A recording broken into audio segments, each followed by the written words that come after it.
আমি বললাম এই মাঘ মাসের শীতে ওযু কেন করবে? বলে আমার ওযু গিয়েছে। আল্লাহর কোরআন পড়তে গেলে ওযু করা লাগবে। আপনারা বলেন তো 7 বছরের বাচ্চার অন্তরে এই ভয়টা কে ঢুকাই দিল? আল্লাহর কোরআন পড়তে গেলে ওযু করা লাগবে। আমি কইলাম শোনো, তোমাকে ওযু করা লাগবে না। তো এই বাচ্চা চুমকে ওটা বলতেছে লাগবে না মানে?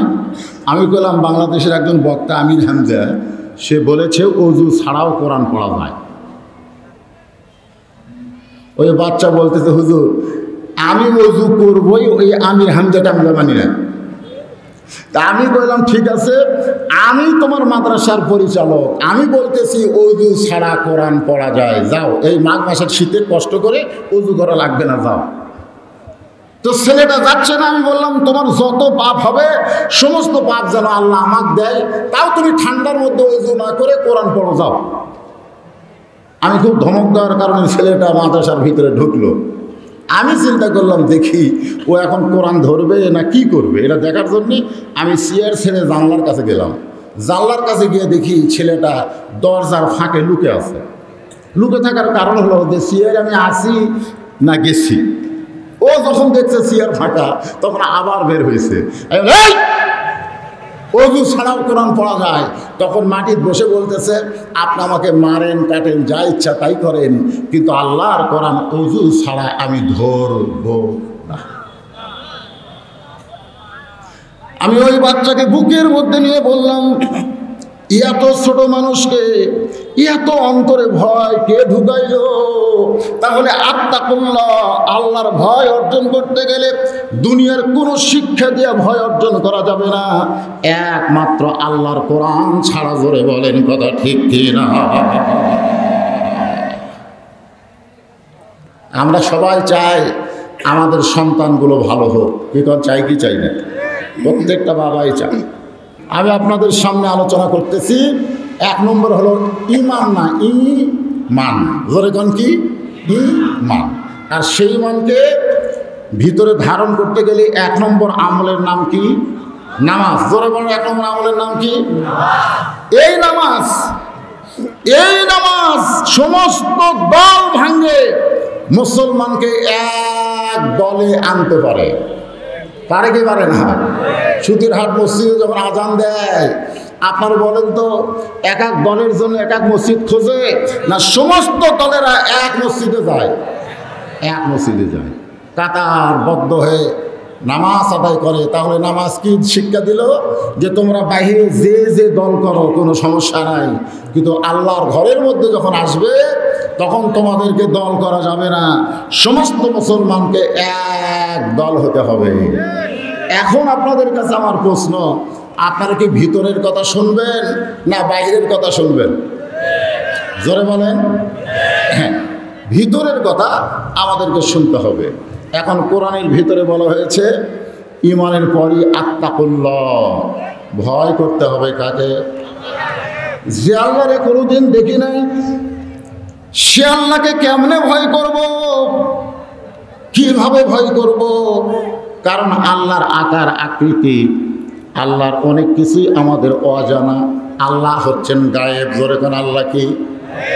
আল্লাহ হচ্ছেন গায়েব। সেই গায়েবের আল্লাহকে ভয় করব কিভাবে? হ্যাঁ, এই ভয়টা আগে আমাদের শিখতে হবে।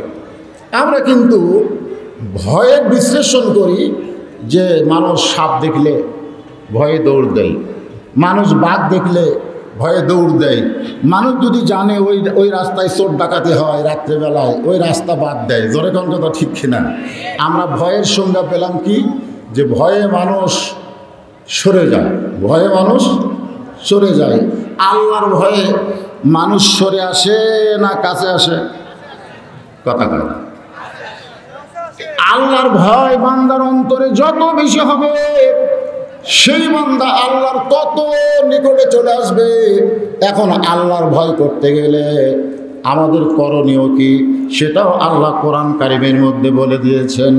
আনুনাজ্জিলু মিনাল কুরআনি মা হুয়া শিফাউ ওয়া রাহমাতুল লিল মুমিনিন।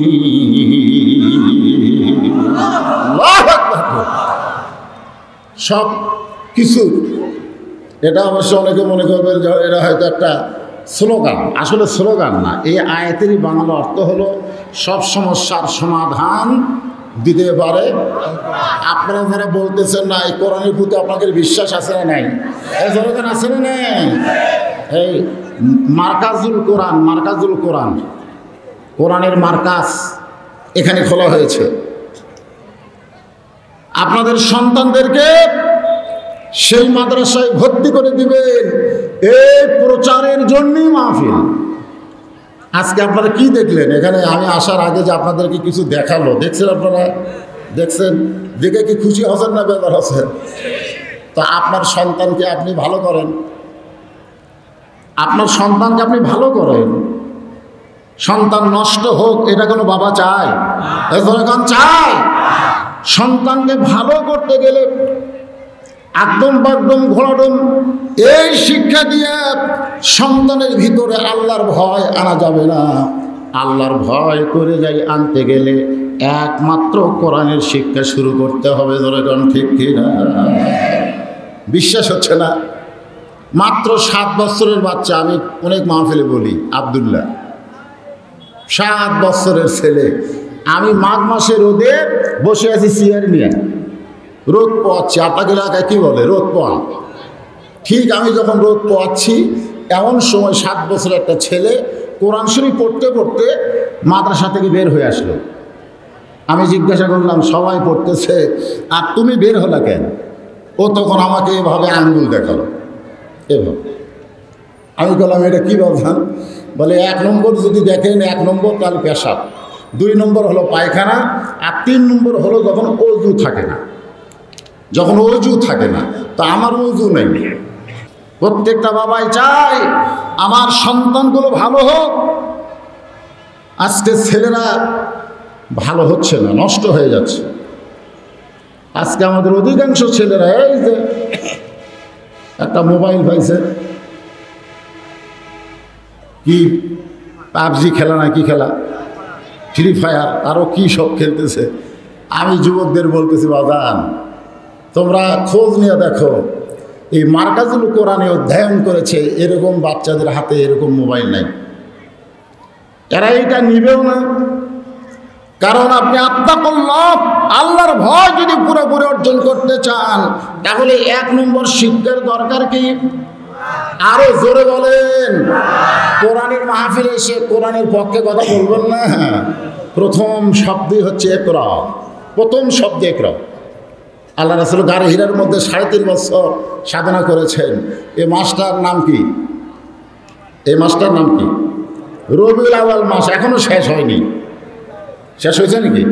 এখনো শেষ হয়নি, 2-1 দিন আছে।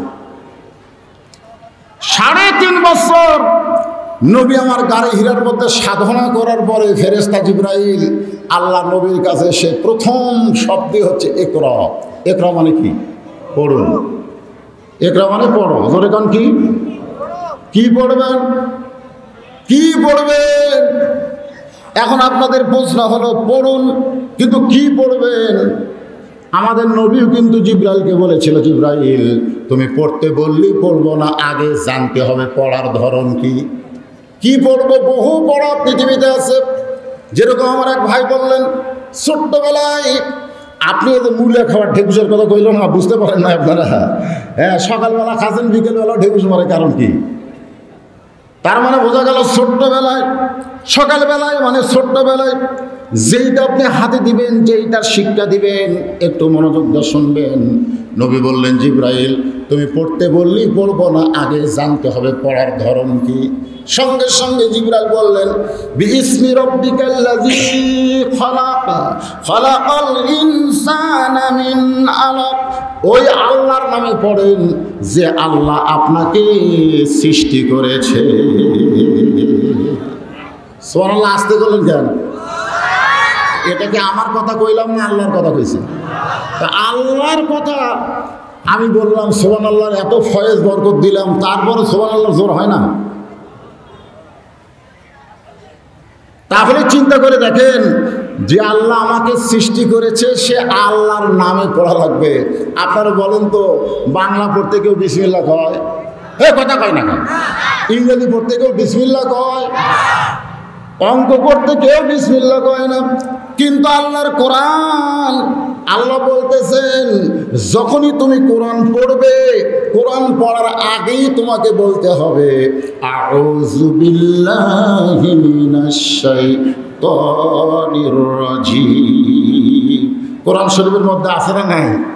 এই যে কিরাআতুল কোরআন, যখন তুমি কোরআন পড়বে ফাস্তাগফিরু বিল্লাহি মিনাশ শাইতানির রাজিম, তোমাকে শয়তান থেকে আল্লাহর কাছে পানা চাওয়া লাগবে। কারণ বর্তমানে এই কোরআন যারা পড়তেছে তাদেরকেও শয়তান ধোঁকা দিচ্ছে। জোরে কোন কথা ঠিক কিনা? জোরে কোন দিচ্ছে কি দিচ্ছে না? আপনার বলেন তো, যারা কোরআন পড়তেছে তাদেরকে শয়তান কি ধোঁকা দিচ্ছে? এই ছোট ছোট বাচ্চারা, এই কোন দিকে? তো এই মাদ্রাসারই মনে হয় ছাত্র। কি ধোঁকা দিচ্ছে দেখেন।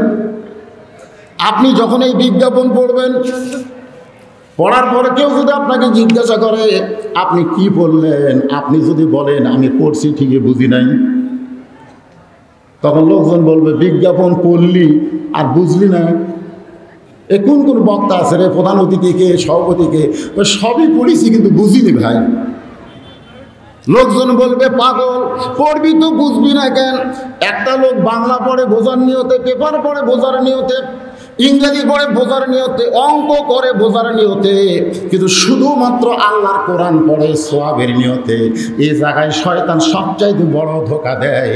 কোরআন সওয়াব আদায় করো, কোরআন পড়ো সওয়াব আদায় করো, কোরআন পড়ো সওয়াব আদায় করো। শুধুমাত্র সওয়াবের জন্য আল্লাহ কোরআন দেয় নাই, শুধুমাত্র সওয়াবের জন্য আল্লাহ কোরআন দেয় নাই। বাস্তব জীবনে এই কোরআনকে গ্রহণ করার জন্য আল্লাহ কোরআন দিয়েছে।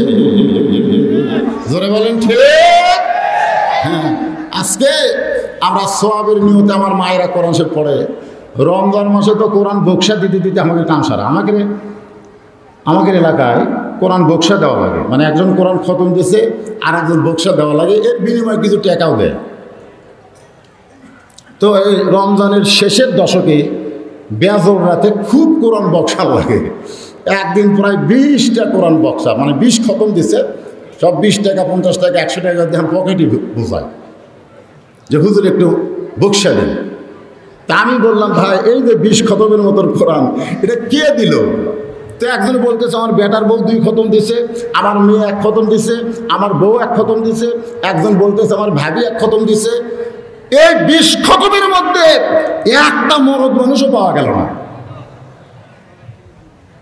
একটা পুরুষ নেই। তার মানে সব মহিলারা কোরআন পড়ে। কিন্তু কোরআন পড়ার পরেও আজকে আমাদের মা বোনেরা কোরআন বোঝে না। যদি মেয়েরা কোরআন শরীফ বুঝতে পারতো তাহলে আমাদের ছেলেরা ফ্রি ফায়ার পাবজি গেম খেলতো না, আমাদের ছেলেরা পরিমনির পাগল হইতো না, আমাদের ছেলেরা প্রত্যেকটা যুবক ফেরেশতার চাইতো বেশি ভালো থাকতো। ধরে বলেন কথা ঠিক না? মেয়েদের জন্য আল্লাহ কোরআনে বললেন অকরনা ফি বুয়ুতিকুন্না ওয়ালা তাবাররাজনা তাবাররুজাল জাহিলিয়াতিল উলা। রে মেয়েরা ঘরের মধ্যে থাকো, ঘরের বাহির তোমরা হইও না। কোনো প্রয়োজনে যদি ঘরের বাহির হও তাহলে হেজাব নিয়ে পর্দা নিয়ে বের হওয়া লাগবে। এই ঘোষণা কার? আরো জোরে বলেন কার? আমার মায়েরা যারা পর্দার অন্তর আছেন, আপনাদের আমল কিন্তু বেশি না, মাত্র 4টা আমল আপনারা করবেন, 8টা জান্নাতের দরজা আল্লাহ খুলে দিবে। 4টা আমল, জান্নাত হলো 8টা। জোরে কোন সুবহানাল্লাহ। 1 নম্বর আমল মেয়েদের জন্য রাসূল বলেছে, নাম হলো নামাজ। পুরুষেরও নামাজ, মেয়েদেরও। 2 নম্বর আমল হলো মেয়েদের রোজা। 3 নম্বর আমল হলো সতীত্বের হেফাজত, পর্দা করা। আর 4 নম্বর আমল হলো স্বামীর কথা মতো চলা। অনেকে ব্যাখ্যা করে স্বামীর খেদমত করা, অনেক বক্তা বলে স্বামীর খেদমত করা, মানে বুঝাচ্ছে যে স্বামীর খেদমত করা লাগবে। স্বামীও যে বইয়ের খেদমত করার কথা আছে কোরআনে, এটা অনেক বক্তারা বলে না। স্বামীর খেদমত না স্বামীর কথা মতো চলা। খুব খেয়াল করবেন, রাসূল বলেছেন এই 4টা আমল যদি মেয়েরা করতে পারে তাহলে আল্লাহ খুশি হয়ে 8টা জান্নাতের দরজা খুলে দিবে। এমন সময় মা আয়েশা উম্মাহাতুল মুমিনিন হুজরাখানার ভিতর থেকে কিন্তু এই ওয়াজটা শুনছে, মেয়েদের ওয়াজ। তো এখন রাসূলকে বলতেছি, ইয়া রাসূলুল্লাহ, আপনি তো 4টা আমলের কথা বললেন, মেয়েদের কি আর একটা আমল করা যাবে না? বলে কি আমল? বলে হজ করা। পুরুষেরা সামর্থ্য থাকলে হজ করবে, মেয়েরা কি সামর্থ্যবান হলে হজ করা যাবে না? আল্লাহ রাসূল বলেন, আয়েশা, আমি যে কথাগুলো বলি এ কথা আমি বলি না, কে বলায়? আরো জোরে বলেন, কে বলায়? আল্লাহ বলে, মা ইয়ান্তিকু আনিল হাওয়া ইন হুয়া ইল্লা ওয়াহয়ুন ইউহা।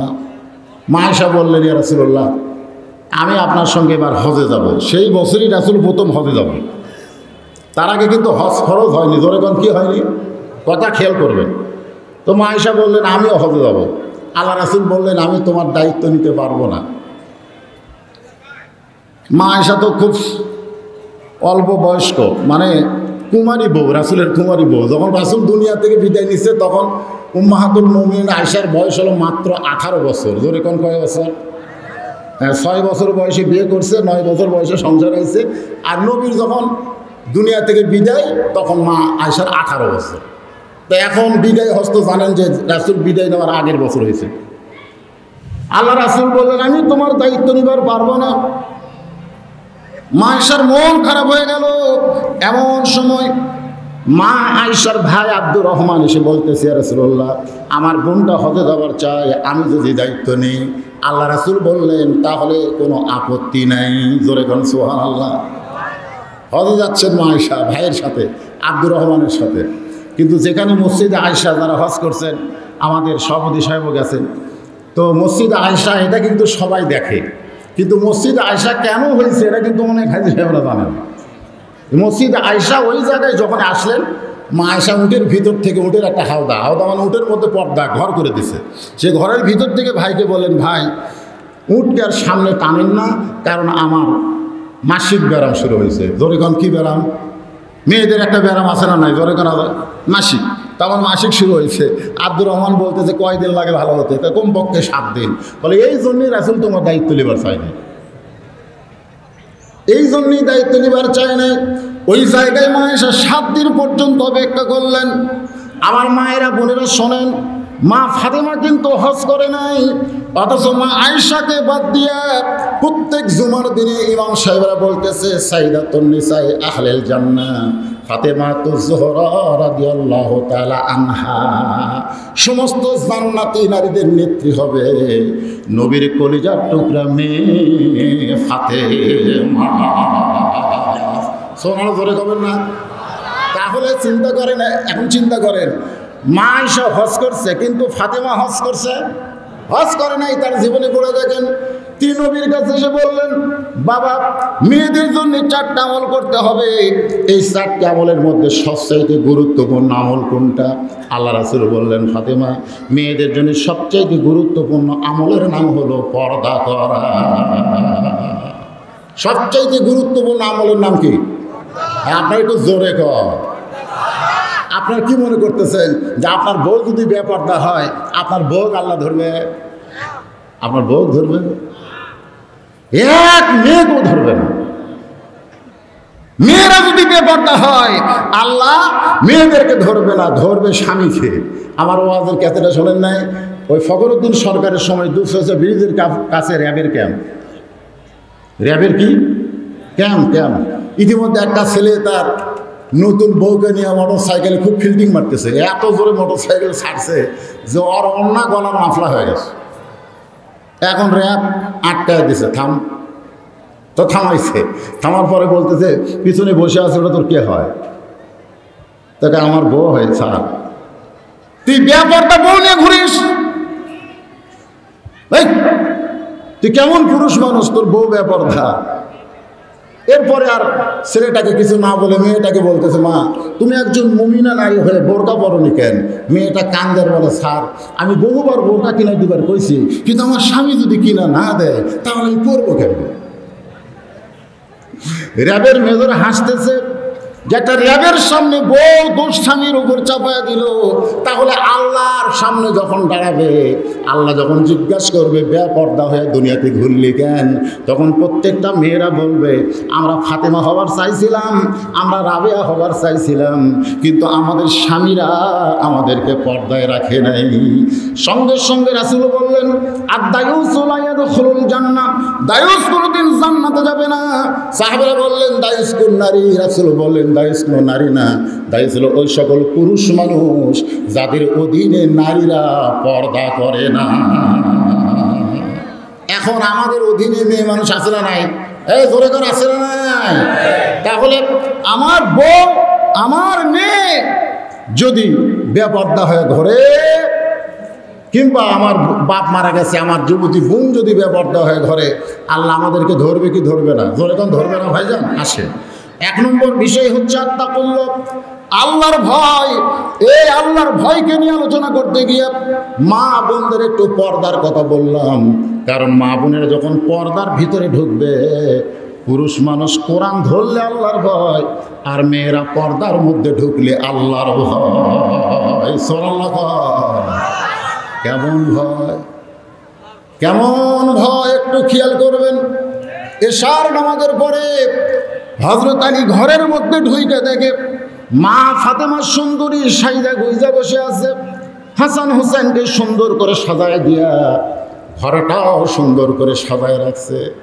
এখন পুরুষ মানুষ আলহামদুলিল্লাহ সুবহানাল্লাহ, পুরুষ মানুষ বাহির থেকে ভিতরে ঢুকে সব কিছু সুন্দর দেখলে আলহামদুলিল্লাহ আপন ইচ্ছা আসে কি আসে না? জোরে কোন আসে কি আসে না? কিন্তু পুরুষ মানুষ বাইরে সুন্দর দেখলো, ভিতরে এসে দেখে অসুন্দর। মানে বাহিরের সমস্ত মেয়েরা সুন্দর সাদা গোজা ঘুরে বেড়ায়, কিন্তু ভিতরে এসে দেখে ওর বউ বেসাইজ হয়ে আছে। তখন কিন্তু অনেক স্বামী কয় নাউযুবিল্লাহ, বেড়াই ভালো রে, ভিতরে খারাপ। আসলে হযরত আলী ঘরের মধ্যে ঢুকি আলহামদুলিল্লাহ মা ফাতেমা দুইটা সন্তানকে বুকের মধ্যে নিয়ে দুইজনের কানে ফিস ফিস করে বলতেছে, তোমরা দুই ভাই একটু অন্য ঘরে যাও, তোমার বাবার সঙ্গে আমার গোপন কিছু গল্প আছে। সঙ্গে সঙ্গে দুই ভাই অন্য ঘরে চলে গেছে। ফাতেমা দরজা বন্ধ করে দিয়া স্বামীর দিকে যেই মাত্র তাকায়, হযরত আলী দুইখানা হাত বাড়ায় দিছে। সুবহানাল্লাহ বলেন। কারণ দরজা জানলা যখন বন্ধ, তখন কিন্তু হযরত আলীর আলী নাই, একজন স্বামী হইয়া বউকে যখন ডাকতেছে, বউ স্বামীর বুকে মাথা রেখে বলতে, স্বামী গো, সারা জীবন পর্দার মধ্যে ছিলাম। সুবহানাল্লাহ বলেন। সারা জীবন পর্দার মধ্যে ছিলাম, আল্লাহর কাছে কেঁদেছি, আল্লাহ পর্দার মধ্যে আমার মৃত্যু দিও। আল্লাহ আমার দোয়া কবুল করেছে, আজকে গভীর রাত্রে পর্দার ভিতরে আমার মৃত্যু হবে। আমি মরে যাওয়ার পর আমার তিনটা চাওয়া আপনাকে পুরা করা লাগবে। এক নম্বর, আমাকে কোনো জানাজার ব্যবস্থা করবেন না। দুই নম্বর, আমাকে খাটনিতে তুলবেন না। তিন নম্বর, গভীর রাত্রে জান্নাতুল বাকির পূর্ব কোণায় সবুজ রঙের একটা বাতি জ্বলবে, ওই বাতি বরাবর কবর করে আমাকে দাফন করবেন। হযরত আলী চোখের পানি নিয়ে কান্দের বলে, ফাতেমা তুমি এমন পর্দা নিশি, পর্দার মধ্যেই চলে যেতে চাও। আজও ফাতেমাকে আল্লাহ পর্দা করে রেখেছে। ফাতেমার কবর কোন জায়গায় আজও পর্যন্ত পৃথিবীর কেউ বলতে পারে না। সুবহানাল্লাহ বলেন। তাহলে মেয়েদের আত্তাকুল্লাহ, আল্লাহর ভয় অর্জন করতে গেলে নামাজ রোজার চাইতে পর্দাকে অগ্রাধিকার দেওয়া হয়েছে। জোরে বলেন কথা ঠিক। আর মেয়েরা যদি পর্দার ভিতরে যায়, তাহলে আমাদের যুবকদের জন্য আর তেমন ওয়াজ করার দরকার নেই। কি মনে করতেছেন? বুড়া মানুষেরা তো কথা কয় না, বুড়া মানুষেরা তো জানি। একটা সুন্দরী মেয়ে রাস্তা দিয়ে গেলে নাতি দাদা বলতেছে, দাদা ওই দেখেন কি সুন্দরী মেয়ে যায়। দাদা বলতেছে, আমার চোখের ব্যাটারি নেই। তুই দেখ, আমার চোখের ব্যাটারি নেই। কিন্তু একজন নাতি সুন্দরী মেয়ে দেখলে পরে কি বলে, সুন্দর নারী দেখলে পরে আমার দিল দেওয়ানা করে, ওলে ওলে ওলে। ঠিক কিনা বলে? ওলে ওলে মানে কি? পাগল হয়ে আত্তাকুল্লাহ, আল্লাহর ভয় অর্জন করতে হবে। এক নম্বর, এই কোরআন দিয়ে ধরে কোন কি দিয়ে, এই কোরআনের ভিতরে সব কিছু আছে না নাই? এরপরে দুই নম্বর হলো হাক্কা তুকাতিহি, শুধু মাঝে মধ্যে ভয় করলে হবে না, সব সময়। আমাদের বাংলাদেশে অনেক লোক বুড়া বয়সে আল্লাহর ভয় করে, সারা জীবন সুদ কাছে ঘুষ কাছে গয়েন্দারি করছে, যা ইচ্ছা তাই করছে, কিন্তু বুড়া বয়সে হজকে কি করছে? হজ করে এসে মসজিদ ধরছে, ওই বাড়ি আর মসজিদ, মসজিদ আর বাড়ি, এ ছাড়া অন্য কোনো কাম করে না। এত ভালো হয়ে গেছে, সবসময় তসবিহ একটা নিয়ে আসে। ওই গ্রামের এক ছেলে বাবার সঙ্গে গন্ডগোল হয়ে বাপকে ধাক্কা মারছে, বুড়া বাপ পোড়াই মরছে। সবাই একই বল তুলছে, তোর ফাঁসি হবে রে, তুই বাবা মারা হেলে দিলি। একজন বলতেছে বাঁচতে পারবি, বাঁচতে পারবি। একজনের কাছে গেলে তার মাথায় বহু বুদ্ধি, মানুষকে বহু গোয়েন্দারি বুদ্ধি দেয়। বলে সেটা কে? বলে ওই যে মসজিদের মধ্যে ঢুকছে, ওই হাজি সাহেবের কাছে যাও। এখন ওই ছেলে কানতে কানতে এসে ডাকে মসজিদের মধ্যে তসবি টিপতেছে। চাচা আসসালামু আলাইকুম, কি হয়েছে? বলে একটু বাইরে আসে। বাইরে আসলে বলে চাচা আমি তো একটা অকাম করছি, আমি বাপকে ধাক্কা দিছি আর বাপ পোড়াই মরছে, এখন আমার ফাঁসি হবে। এই ফাঁসি থেকে বাঁচার বুদ্ধি কি? বুড়া চিল্লায় বলতেছে পাগল হয়েছিস নাকি? হ্যাঁ, যে অন্যায় তুই করছিস তোর বাঁচার কোনো বুদ্ধি নেই, তোর তো ফাঁসি হবে। তবে আমি হজ যদি না করতাম, নামাজ যদি না ধরতাম, তাহলে তোকে বলতাম গলার দড়ি দিয়ে টাঙ্গা থো, কিন্তু আমি কাউকে খারাপ বুদ্ধি দিব না। আপনারা বলেন তো খারাপ বুদ্ধি দিছে কি দেয় নাই? কিন্তু কখন দিল, কীভাবে দিল বুঝতেই পারে না। এই জন্যে ভালো হবার গেলে বুড়া বয়সে ভালো হয়ে লাভ নাই। সারা জীবন আপনি আড্ডা গুলি মারছেন, আর বুড়া বয়সে চেয়ার নিয়ে আপনি মসজিদের মধ্যে ঢুকছেন। আপনি কি চেয়ারম্যান নাকি? হ্যাঁ, চেয়ারম্যান। আজকে মসজিদে ঢুকলে বহু চেয়ারম্যান পাওয়া যায়, চেয়ারে বসে থেকে নামাজ পড়ে, সারাদিন সুতির হাট ধরে বাজার করে, তখন আর বসা লাগে না। কিন্তু মসজিদের মধ্যে আসে আমি বল পাই না বাবা, বল পাই না বাবা, বল পাইস না কেন? শোনেন, সিয়ারে যারা নামাজ পড়ে আমি তাদের বিরোধী না। আপনি যদি সিয়ারে নামাজ পড়েন, আপনি বাড়িতে পড়েন। আপনি অসুস্থ মানুষ, আপনার জন্য জামাতে নামাজ পড়া ওয়াজিব না। আপনি অসুস্থ মানুষ, আপনি চেয়ারে নামাজ পড়া লাগে, বাড়িতে পড়েন। কিন্তু মসজিদে এসে কাতার সোজা করা ওয়াজিব। আপনি সে ওয়াজিব তরক করলেন, আপনার পায়ের গোড়ালি কোথায়? আর যারা দাঁড়াইছে তাদের পায়ের গোড়াল কোথায়? এই জন্যে মসজিদের মধ্যে চেয়ার চলবে না। অনেক লোক ইচ্ছা করেই ধরছে, অনেক লোক। সেই ব্যক্তি জমির আল কাটে কেমনে? বলে বিশ্বাস না হয় আপনি ফজলেন। ইমাম সাহেব নামাজ শেষ করে বাড়িতে গেছে, চাচা বাড়িতে আছেন? বাড়ির চাচি বলতেছে তোমার চাচা এখনো জমিতে আছে। হায় হায়, ভয় করার মতন ভয় করো, আযান দেওয়ার সঙ্গে সঙ্গে দুনিয়ার সমস্ত কাম তোমার বন্ধ করা লাগবে। জোরে কোন কথা ঠিক? একই জায়গার দুই দোকান, একটা হলো আব্দুল মান্নান আর একটা হলো আকাশ। আসরের আজান দিছে, আব্দুল মান্নান আজান দিলে ওর হোটেল খোলা আছে। আকাশ হিন্দু মানুষ, পানের দোকানদার, ওরও দোকান খোলা আছে। মসজিদে জামাত শুরু হলো, আকাশও গেল না, আব্দুল মান্নানও গেল না। পরে জিজ্ঞাসা করা হলো আব্দুল মান্নান কে কয় মুসলমান, আকাশ কে কয় হিন্দু। কিন্তু রাসূল বলেছেন বাইনাল আবদি ওয়াল কুফরি তারকুস সালাত। তোমাকে এরকম আব্দুল মান্নানের আকাশ চন্দ্র দিয়ে কাম হবে না। কাফের আর মুসলমানের বান্দার মধ্যে পৃথক করার জিনিসটার নামই হলো নামাজ। যে নামাজ পড়বে সে আল্লাহর বান্দা হবে, যে নামাজ পড়বে না সে কাফের হয়ে যাবে। এ কথা বুখারী শরীফের হাদিসে বলা হয়েছে। হ্যাঁ ভাইজান, একটু মনোযোগ দিয়ে শুনবেন। চাচা আসসালামু আলাইকুম। চাচা কয় ওয়ালাইকুম আসসালাম। হুজুর জমিত খেন? বলে আজকে মসজিদে যাননি, জুমার দিন আপনার মনে নাই? সবই মনে আছে বাবা, সব মনে আছে, কিন্তু আজকে না যাওয়ার কারণ হলো আমার জমির চারি ধার সব জমি আল কাটা হয়ে গেছে, খালি আমার দাবাদ আছে, এই জন্য আল কাটতেছি। আল্লাহ যদি চায় জোহরে নামাজ পড়বো, ইমাম চোখের পানি বের করে বলতেছে মসজিদে গেলে আপনি বসে বসে নামাজ পড়েন, আর দাঁড়ায়া দাঁড়ায়া জমির আল কাটেন কেমনি? মুরব্বী মুসকি মুসকি হাসি আর কয় মসজিদে গেলে বল পাই না বাবা, কিন্তু কাজ কামে বল পায়। এইরকম লোক আছে না? না, বাজার করে 10টার ব্যাগ নিয়ে হাঁটতেছে, অসুবিধা নাই। মসজিদের মধ্যে গেলে চেয়ারে টুক করে বসে, এরকম লোক আছে না? না, মসজিদে গেলে বল পাই না বাবা। আচ্ছা ঠিক আছে, মসজিদে গেলে কি পায় না? ধরে কান কি পায় না? বল পায় না। এখন এখন ইমাম সাহেব এখানে হাক্কা তুকাতিহির ওয়াজ করার দরকার আছে না নাই? হ্যাঁ ধরে করে আছে না নাই? হাক্কা তুকাতিহি মানে কি? নিয়ম মতো ভয় করো। এখন ইমাম বলতেছে মুরব্বী আপনি যেদিন মরে যাবেন সেদিনই বুঝতে পারবেন সিয়ারে নামাজ পড়া কি অপরাধ হয়েছে। আপনি যেদিন মরে যাবেন সেদিন বুঝতে পারবেন। কেন আল্লাহ কোরআনে বলেছেন কুম কুম মানে খাড়া হও লিল্লাহি আল্লাহর জন্যে। লিল্লাহি কার জন্য? এরকম কার জন্যে? কনিতিন আনুগত্য নিয়ে দাঁড়াও। যদি রুকু সেজদা করতে তোমার অসুবিধা হয় তুমি দাঁড়ায়া আল্লাহর হুকুম পালন করো, আর ইশারার দ্বারা রুকু সেজদা করো, তাও দাঁড়াতে হবে। কথা কন না কেন? আপনারা কি সিয়ারে নামাজ পড়ার লোক যদি বেশি থাকেন তাহলে এ চেয়ারটার বাদ দেন।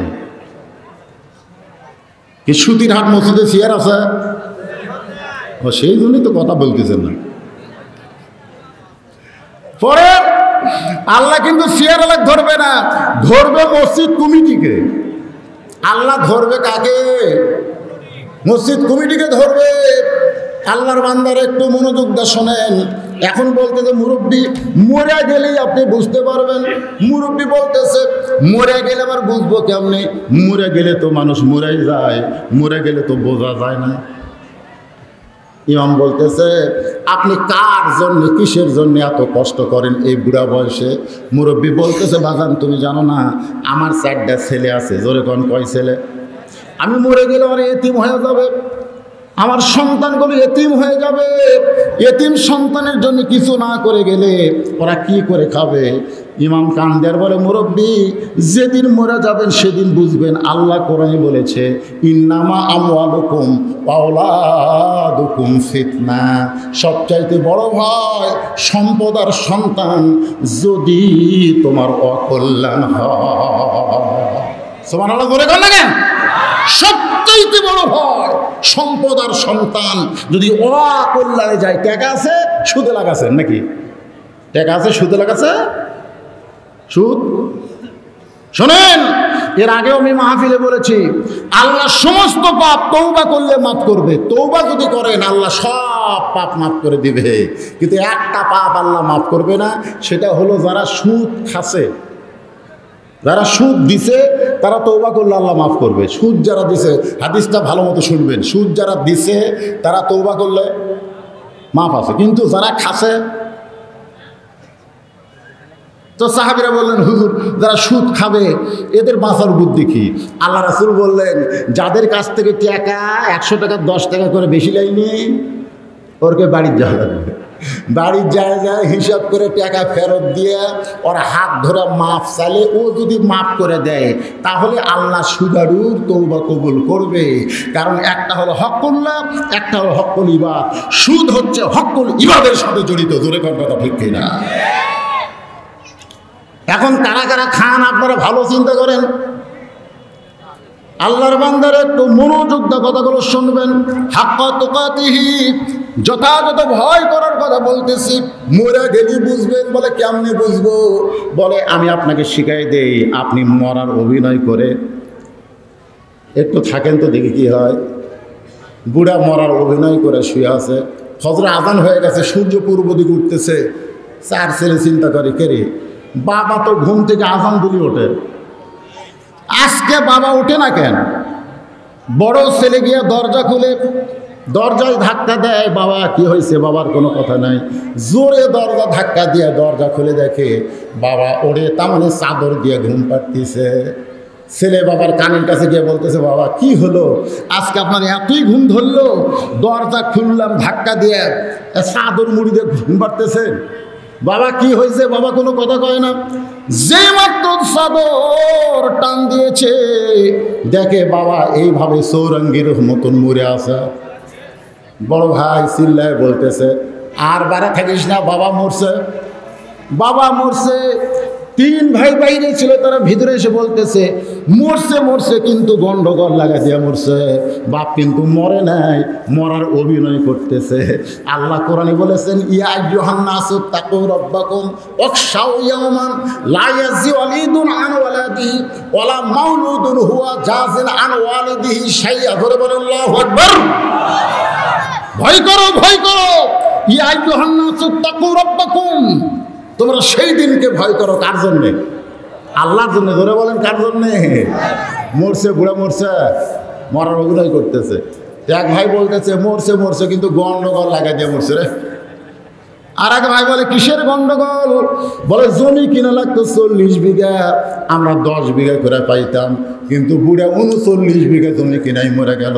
কে বুড়া মরবো মর, 1 বিঘা কিনা দিয়েই মর, আমরা 10 বিঘা করে পাইতাম।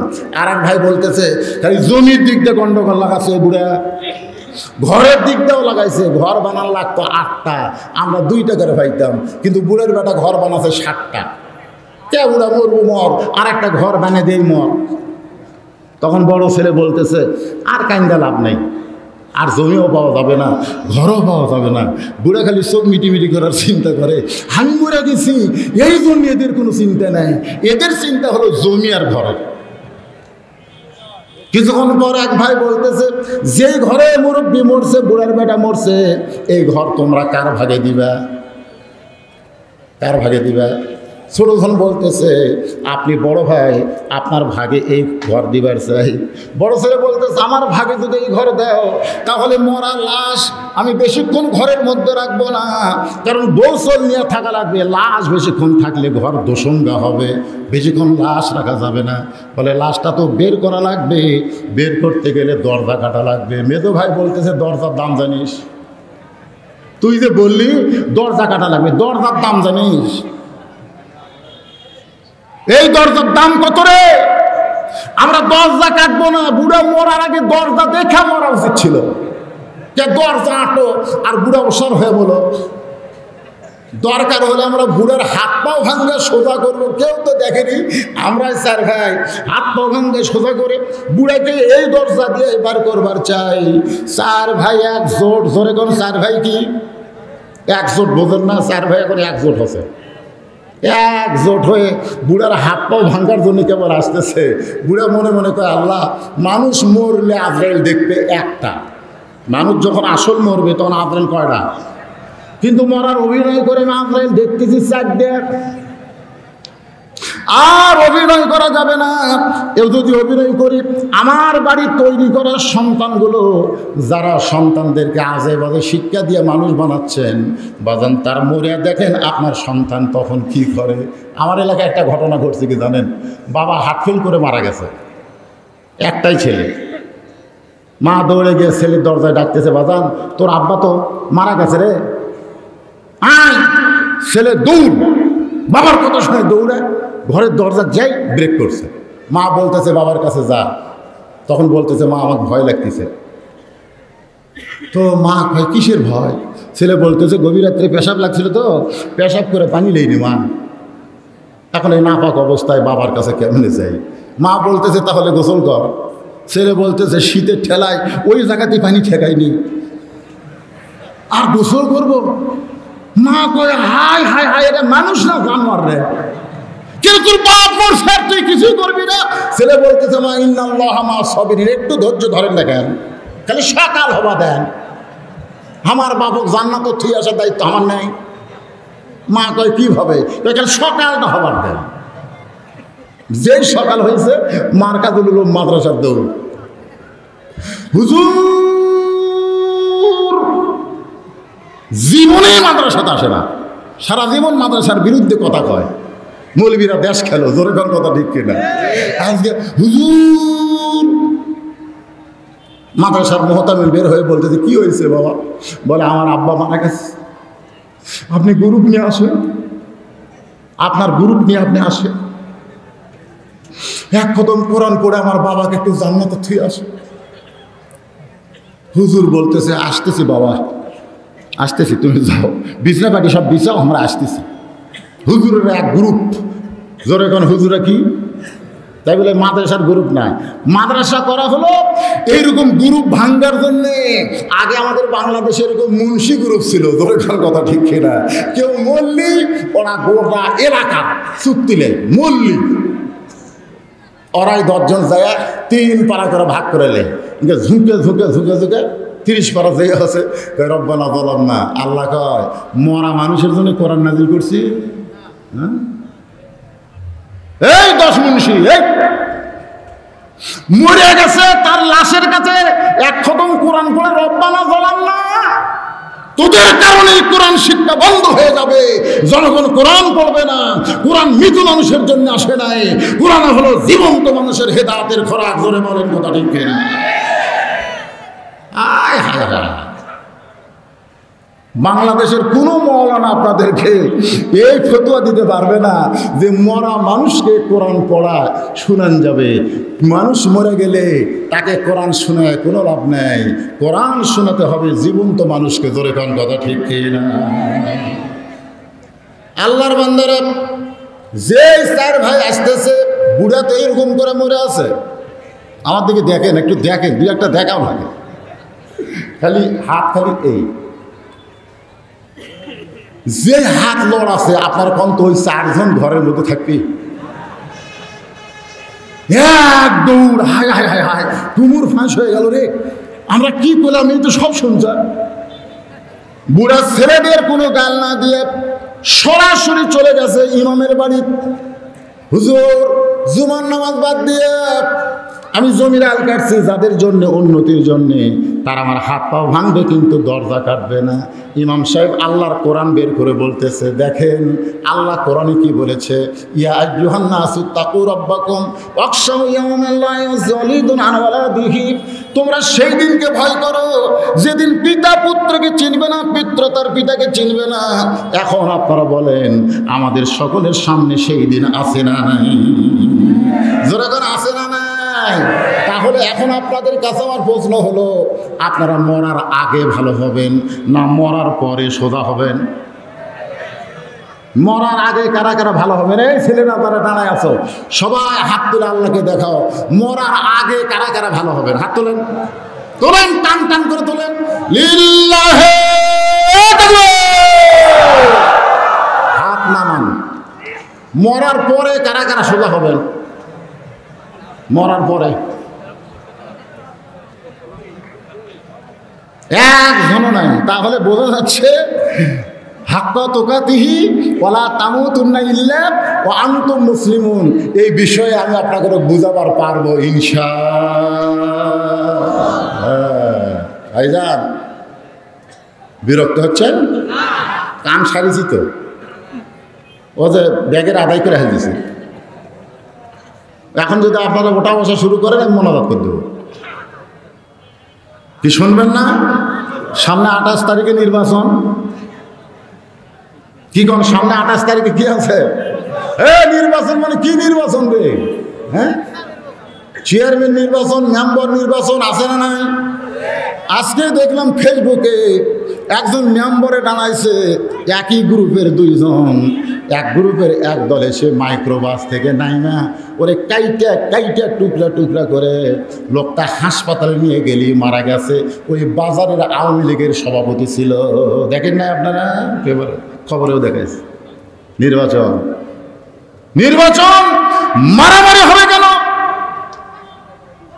নির্বাচন কোনো গন্ডগোল নয়, নির্বাচন হচ্ছে আনন্দের ভিতর দিয়ে একটা ভালো মানুষকে সমর্থন দেওয়া। ধরে বলেন কথা ঠিক? কিসের দলাদলি করেন? আপনারা কি জানেন না? আপনারা কি ছিলেন না? আল্লাহ কোরআনে বলেছে, ইন্নাল্লাহা ইয়ামুরুকুম আন তুআদ্দুল আমানাতি ইলা আহলিহা ওয়া ইযা হাকামতুম বাইনান নাস আন তাহকুমু বিল আদল। আল্লাহ বলতেছেন, এই কোরআন থেকে, কোরআনের সঙ্গে আমাদের সম্পর্ক রাখলে এই নির্বাচনের কথাও আল্লাহ কোরআনে বলেছে।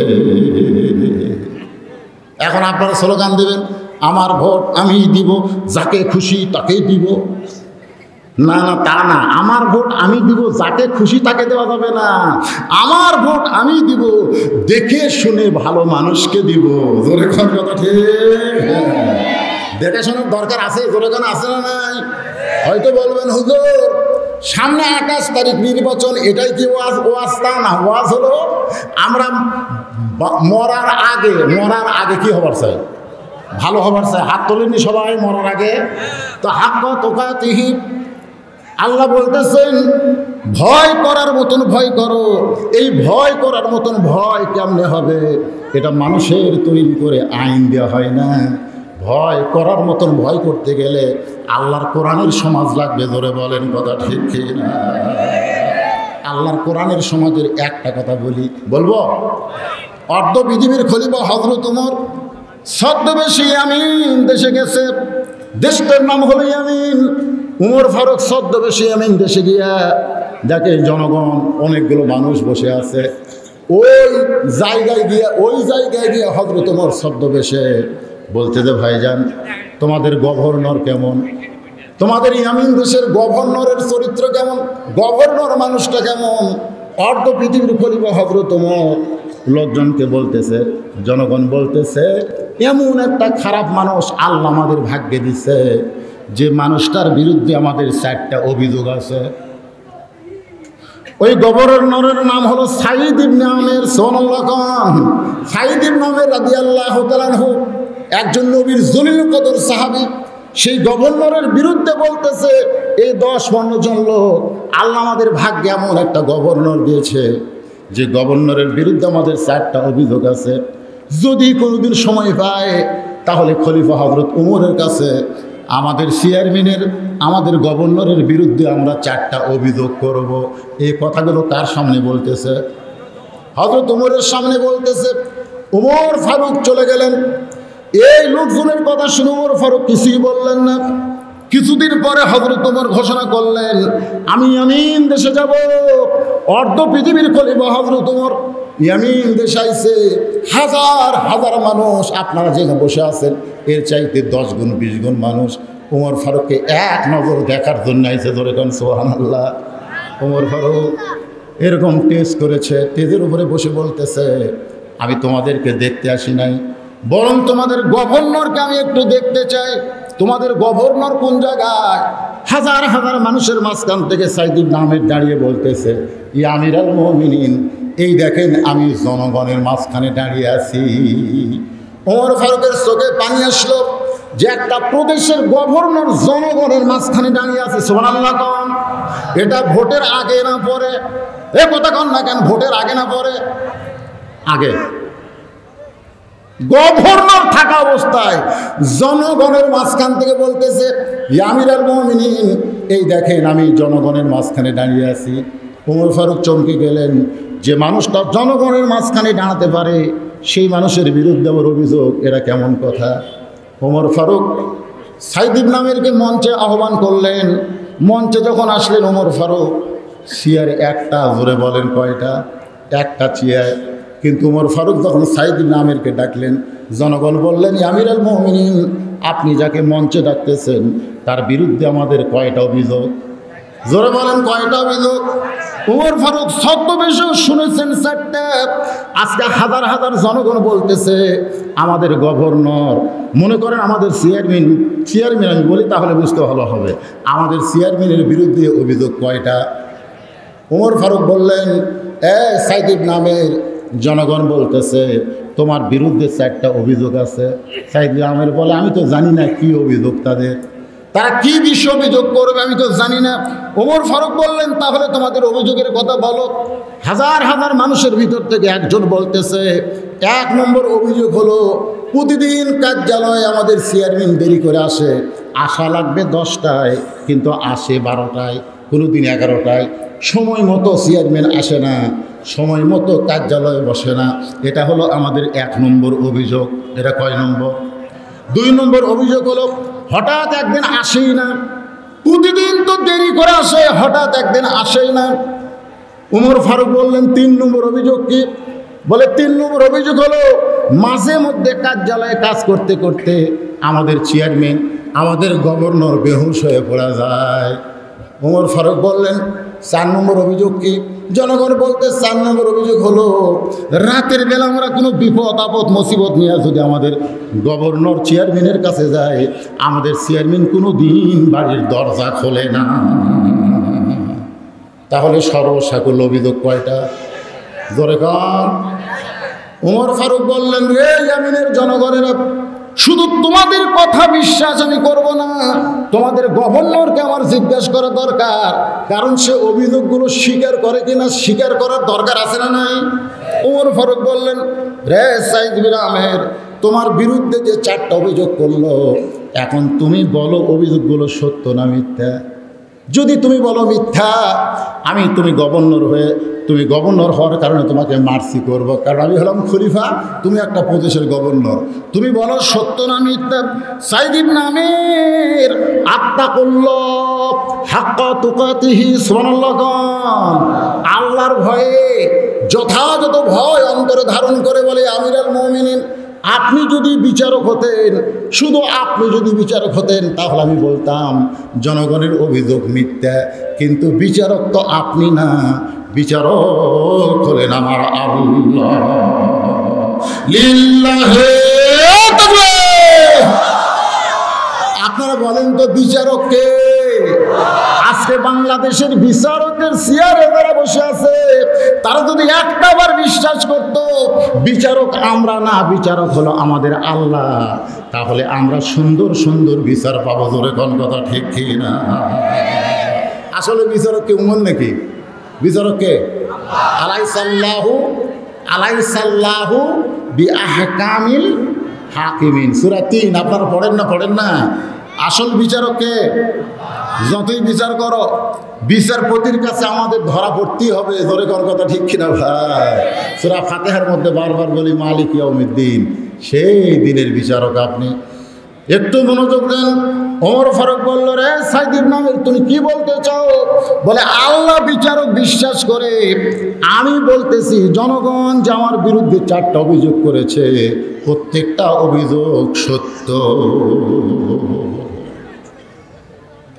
ওমর ফারুক বললেন, তাহলে তোমার গভর্নর থাকার কোনো সুযোগ নাই, তোমার চেয়ারম্যান থাকার কোনো সুযোগ। জনগণ সমর্থনে তোমাকে চেয়ারম্যান করা হয়েছিল, তোমাকে গভর্নর করা হয়েছিল। অভিযোগগুলো সত্য যদি তুমি স্বীকার করো, তাহলে তোমার এই চেয়ারে থাকার আর কোনো সুযোগ নাই। সাইদ ইবনে আমির বললেন, অভিযোগ করেছে, আমিও সত্য বলেছি, কিন্তু অভিযোগগুলো কি খণ্ডন করা যাবে? ওমর ফারুক বললেন, তাহলে 1 নম্বর অভিযোগ, প্রতিদিন কার্যালয়ে দেরি করে আসো কেন? সাইদ ইবনে আমির বলতেছে, আমিরুল মুমিনিন, প্রতিদিন কার্যালয়ে দেরি করে আসার কারণ হলো আমি এমন একটা মেয়েকে বিয়ে করেছি, যে মেয়ের বাবা চৌরাস্তার মোড়ে কাঁদতেছিল।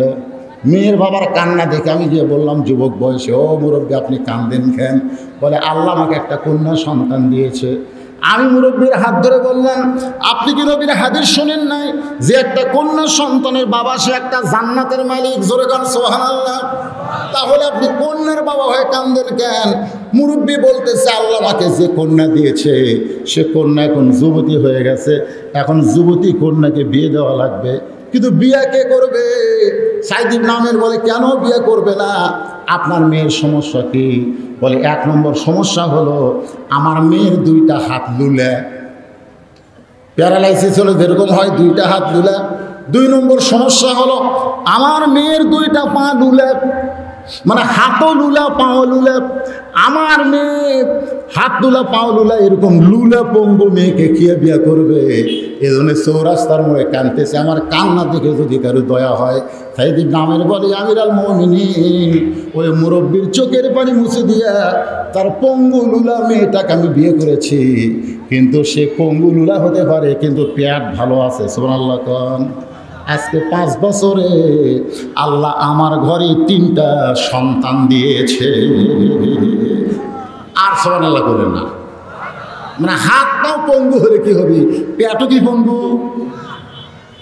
পেট পঙ্গু? ও আমার সঙ্গে একটা অন্ধ হাফেজ থাকতো আগে। অনেকে বলে হুজুর ও চোখে দেখেন। আমি তখন বলি না, অন্ধ কিন্তু 2 চোখে দেখে না, 30 পারা কোরআন শুনে শুনে মুখস্থ করছে। এ অন্ধ আবার বিয়ে করছে। তখন একজন বলতেছে, অন্ধ মানুষ বিয়ে করলো দেখে কেমনে? পাগলা দেখা লাগে, কত জায়গা দেখা লাগে না, এমনি হয়, ধরে হয়। তো পেট যদি ভালো থাকে, তাহলে হাত পা লুলা হলে কি হবে? 5 বছরে 3টা সন্তানের মা হয়েছে। এখন কি করব? এই আমার 3টা সন্তানকে, আমার বউ তো কিছুই করতে পারে না, আমার বাড়িতে কোনো কাজের মানুষ নাই, আমি নিজেই সকালবেলা কি করি, আমার সন্তানগুলো পেশাব পায়খানা করে, কাপড় পরিষ্কার করি, আমার সন্তানের জন্য, বইয়ের জন্য আমি নিজের হাতে খামির করি, রুটি করি, সেই রুটি ভেজে ভেজে আমার বউ বাচ্চাদের খাওয়াই। এইরকম কাজ করতে করতে আমার একটু আসতে দেরি হয়ে যায়। হাজার হাজার জনগণ কান্দের বলে, আমিরুল মুমিনিন, আমাদের প্রধানমন্ত্রী, আমাদের চেয়ারম্যান, আমাদের গভর্নর, এইরকম বাড়িতে বিপদ আমরা কেউ জানতাম না। যদি আমরা জানতাম তাহলে কার্যালয়ে দেরি করে আসে, এই অভিযোগ কোনোদিন আমরা করতাম না। সুবহানাল্লাহ বলে গান। ওমর ফারুক বলে, সাইদ ইবনে আমের, 1 নম্বর থেকে তুমি বাঁচা গেলে, 2 নম্বর তুমি হঠাৎ যে একদিন আসোই না, তার মানে তুমি হঠাৎ কেন একদিন আসো না? সাইদ ইবনে আমের বলতেছে, আমিরুল মুমিনিন, এই যে আপনি আমার পরনে কাপড় দেখতেছেন, এই একটা মাত্র কাপড় ছাড়া আমার আর কোনো কাপড় নাই, যে কাপড় পরে জনগণের মাঝখানে আসা যায়। কি মনে করতেছেন? কাপড় আরো আছে, কিন্তু সেই কাপড় পরে জনগণের মাঝখানে আসা যায় না। এই একটা মাত্র কাপড়, সেই কাপড় পরে আমি জনগণের মাঝখানে আসি, কার্যালয়ে আসি। কিন্তু মাসে একদিন আমি বাজার করি, মাসে একদিন বাজার করি। ওই বাজার করতে গিয়ে আমার কিছু সময় যায়, আর আসার পরে এই কাপড়টুকু আমি পরিষ্কার করি। এখন ভিজা কাপড় পরে কার্যালয়ে কেমনে আসি? এই ভিজা কাপড়, মোটা কাপড় শুকাইতে শুকাইতে আমার সেদিন আর কার্যালয়ে আসা হয় না। সমস্ত জনগণ কান্দের বলে, আমিরুল মুমিনিন, আমাদের একটা প্রদেশের গভর্নরের মাত্র একটা কাপড়, আর মাসে একদিন বাজার করে, আর সেই কাপড় পরিষ্কার করতে গিয়া ভিজাই শুকায় না, আর সেই জন্য কার্যালয়ে আসে না। এটা যদি আমরা জানতাম তাহলে মাঝে মাঝে একদিন আসে না, আমরা এই 2 নম্বর অভিযোগ কোনোদিন আপনার কাছে করতাম না। আমরা সর্বসাকুল্যে 2 নম্বরকে উইথড্র করে নিলাম। ওমর ফারুক বললেন, সাইদ ইবনে আমের ভালোই তো, কিন্তু 3 নম্বর অভিযোগ, হঠাৎ কার্যালয়ে কানতে কানতে তুমি বেহুশ হয়ে পড়ে যাও। তোমার কি মির্কি বেরাম আছে? তুমি হঠাৎ কার্যালয়ে কেন বেহুশ হয়ে পড়ে যাও? কারণ আল্লাহ রাসূল বলেছেন, কোনো পুরুষ মানুষ সে যত বড় আলেম হোক না কেন, সে যদি মির্কি বেরামওয়ালা হয় তাহলে মসজিদের ইমাম হওয়ার যোগ্য নয়। আমার কথা কি খেয়াল করছেন? সে যত বড় দাওরা হোক, হাফেজ হোক আর টাইটেল হোক, তার যদি মির্গি ব্যারাম থাকে, সে মসজিদের ইমাম হওয়ার যোগ্য নয়। কারণ হঠাৎ যদি কোনোদিন নামাজের মধ্যে এই ব্যারাম শুরু হয়, এটা তো হঠাৎ হয়, হঠাৎ হয় না? দেখবেন হঠাৎ একটা ভালো মানুষ যাতে, ওই সময় মক্কার কাফেরদের নেতার নাম হলো আবু সুফিয়ান। জোরে বলেন নাম কি? আবু সুফিয়ান একদিন অনেকগুলো নেতাকে ঘরের মধ্যে নিয়ে বলতেছে, মুসলমান মদিনায় গিয়া তো বসে নাই, বদর যুদ্ধে আমাদের মুসলমানের সঙ্গে পরাজয় হলো, মুসলমান মদিনাকে রাষ্ট্র করল, এই মুসলমানের কাছ থেকে মদিনায় কায়দা নিতে কি করা লাগবে? তখন কিছু মুরব্বীরা বলতেছে, মুরব্বীর মধ্যে একজন শয়তান মুরব্বী বলতেছে, মুসলমান থেকে মদিনা যদি কায়দা নিবার চাও, মুসলমানের কাছ থেকে আল্লাহর কোরআনকে কায়দা নিতে হবে। মুসলমানের কাছ থেকে কোরআন কায়দা নিলে নামে মুসলমান থাকবে, কিন্তু আত্তাকুল্লাহ হাক্কা তুকাতিহি তাদের থাকবে না। তো কিভাবে? সাইদ ইবনে আমের বলতেছে, আমি তখন কাফের যুবক, ওই অবস্থায় আমাদের নেতা আবু সুফিয়ান বলতেছে, আমাদের কিছু যুবক মুসলমান সাইজা মদিনায় যাইতে হবে, কিছু যুবক মুসলমান সাইজা মদিনায় যাইতে হবে, আল্লাহর নবীর কাছে অভিনয় করা লাগবে। কিভাবে? হুজুর শত শত মুসলমান মক্কায় আছে, কিন্তু তাদেরকে কোরআন শিক্ষা দেওয়ার কোনো হাফিজ নেই। আপনি মেহেরবানি করে যদি একটা হাফিজ দেন, তাহলে আমরা তাদেরকে সসম্মানে মক্কায় নিয়ে গিয়ে আল্লাহর কোরআন শিক্ষা করব। আল্লাহ রাসূল বললেন, খায়রুকুম মান তাআল্লামাল কোরআন ওয়া আল্লামা, ওই ব্যক্তি হলো পৃথিবীর সবচাইতে সম্মানী যে কোরআন শিখেছে এবং অপরকে শিখায়। 10 জন কোরআনের হাফেজকে নিয়ে ওই মুসলমান সাজা কাফের যুবকেরা মদিনা থেকে মক্কার দিকে রওনা দিল। আমি নিজের চোখে দেখছি, বীরে মাউন একটা পাহাড়, ওই পাহাড়ের কাছে কাফেররা অস্ত্র নিয়ে ঢুকেছিল। যেই মাত্র 10টা কোরআনের হাফেজ আইছে, সঙ্গে সঙ্গে কোরআনকে পৃথিবী থেকে তুলে দেওয়ার জন্যে ওরা অতর্কিত আক্রমণ শুরু করেছে। সাইদ ইবনে আমের বলে, ইয়া আমিরুল মুমিনিন, আমি তখন কাফের ছিলাম। শোনেন কেন আমি কার্যালয়ে বেহুশ হয়ে পড়ে যাই, ওই ঘটনাটা একটু শোনেন। সমস্ত লোক স্থ হয়ে আছে। ওমর ফারুক বলতেছে, বলো। সাইদ নামের বলে, ওই 10 জন মুসলমান কোরআনের হাফেজের মধ্যে 9 জনকে কাফেরেরা ওখানে হত্যা করেছে। 9 জনকে হত্যা করেছে, কিন্তু একজনকে হত্যা করতে পারে নাই। তার নাম হলো খোবাইব ইবনে আদিব। তার নাম কি? হযরত খোবাইব ইবনে আদিব। তিনি পাহাড়ের চূড়ায় গেলেন। আবু সুফিয়ান শর্ত দিল, সবাইকে হত্যা করেছি কিন্তু তোমাকে হত্যা করব না, তুমি নিচে নেমে আসো।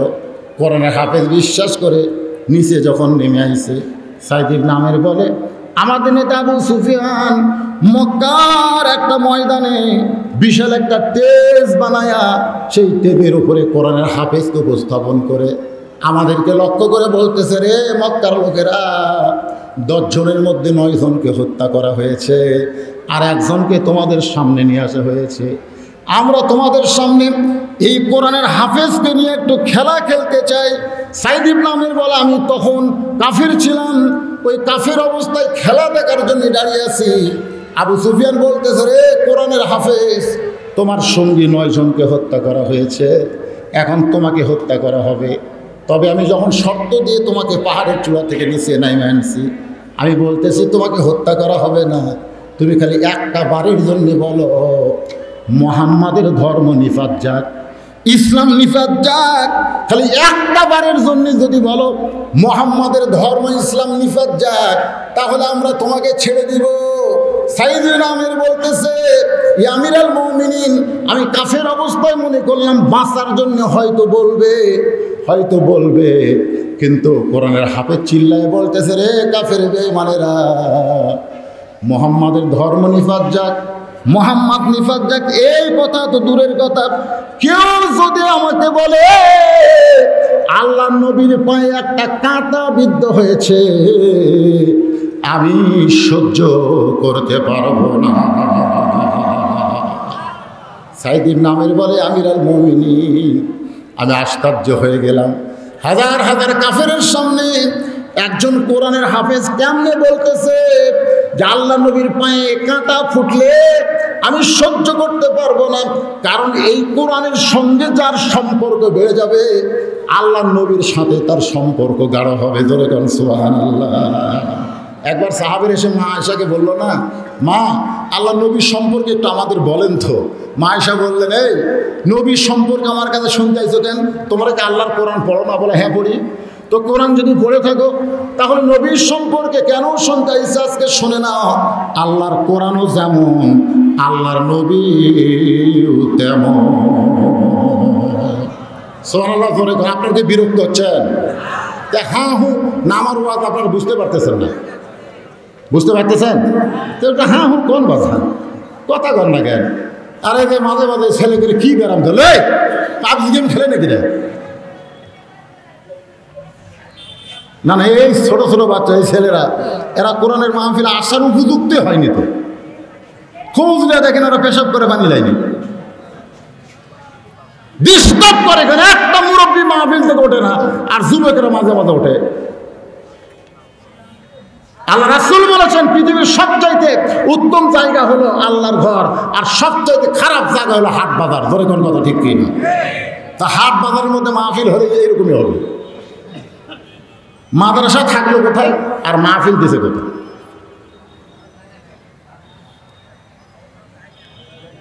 কি কোনো সমস্যা হচ্ছে আপনাদের? সমস্যা হলে আল্লাহ আমিন, অসুবিধা কি? না, যে কথাটা বলতেছিলাম একটু গুরুত্ব দেওয়া লাগবে। হাক্কা তুকাতিহি, এরপরে আছে লা তামুতুন্না ইল্লা ওয়া আনতুম মুসলিমুন। আপনারা বলেছেন মরার আগে নাকি পরে? মরার আগে। এই জন্য একটু মনোযোগ দিয়ে শোনে। সাইদ ইবনে আমের বলতেছে, আমিরাল মুমিনিন, আবু সুফিয়ান বলতেছে, রে খোবাইব বিন আদি, শোনো, তোমার সঙ্গে 9 জনকে আমরা হত্যা করেছি, তোমাকেও হত্যা করা হবে। এই মুহূর্তে তোমার বর্ণনা কি, তোমার বিবৃতি কি?